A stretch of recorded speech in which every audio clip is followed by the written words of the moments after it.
প্রিয় শ্রোতা, আজ আমি আলোচনা করব হযরত ইব্রাহিম নবীকে নিয়ে, যিনি ছিলেন আল্লাহর একজন বিশিষ্ট নবী এবং পয়গম্বর, যিনি আল্লাহর কাছ থেকে খলিল উপাধি পেয়েছিলেন।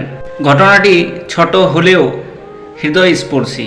একদিন হযরত ইব্রাহিম আলাইহিসসালাম আকাশের দিকে তাকিয়ে তারাদেরকে দেখছেন এবং তিনি বলছেন, এই তারাগুলি হয়তো আমার রব। তারপর তারাগুলি যখন আস্তে আস্তে মিলিয়ে গেল, তখন তিনি বললেন, এটি আমার রব হতে পারে না, কারণ রব আমার কখনো মিলিয়ে যায় না। তারপর তিনি আকাশের দিকে তাকিয়ে চাঁদকে দেখলেন এবং বললেন, এই চাঁদই আমার রব।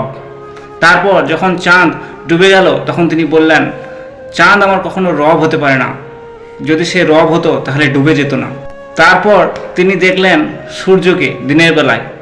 সূর্য চারিদিকে কিরণে ভরে দিয়েছে সারা দিনটাকে। তারপর তিনি ভাবলেন, এই সূর্যই হচ্ছে আমার রব। তারপর যখন সূর্য অস্ত গেল, তখন বললেন, সূর্য কখনো রব হতে পারে না, যদি সূর্য রব হতো তাহলে সূর্য কোনোদিন ডুবতো না। অতএব এরা কখনোই আমার রব নয়, কারণ রব এক এবং অদ্বিতীয়।